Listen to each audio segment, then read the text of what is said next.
SCP-010. Object Class Safe. Special Containment Procedures. The objects comprising SCP-010 are to be kept in numbered locked boxes at Site-19. They are not to be worn except by test subjects. SCP-010 are only to be removed from storage for testing. Description: SCP-010 consists of a series of 6 apparently identical cast iron collars with numbered metal tags and 1 remote control. The control is SCP-010-1. The collars are SCP-010-2 through SCP-010-7. The collars contain intricate electronic components and are powered by small 5mm diameter, 2mm thick, 100-volt batteries. These batteries are rechargeable.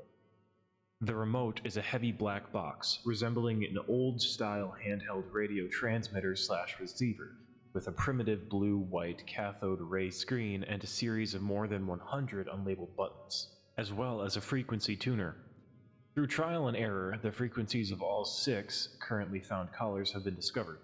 A label in Russian is stamped into the metal along with a logo consisting of workers building a pyramid.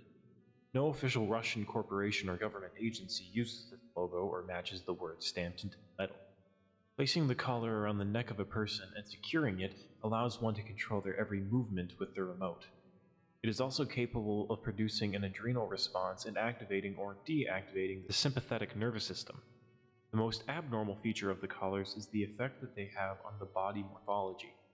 They allow the user of the remote to reconfigure the shape of the victim, to an extent that is apparently only limited to the knowledge of the programming language of the remote.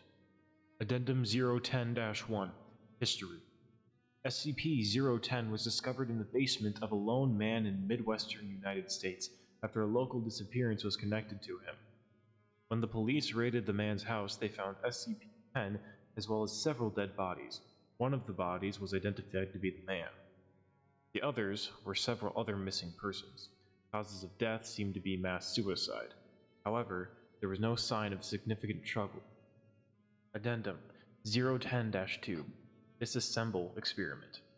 Test 1. SCP-010-2 taken apart piecewise. The parts labeled and several photographs taken, then reassembled. Result: after reassembly, SCP-010-2 continues to function. Test 2. SCP-010-8 Construction. Test 2. SCP-010-8 constructed identically to SCP-010-2, but with the closest approximations available to the unreplicable components. Result: SCP-010-8 fails to function. Test 3.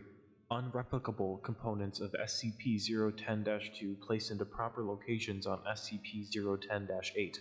Result: SCP-010-2 ceases functioning with removal of components. SCP-010-8 begins functioning. Test 4.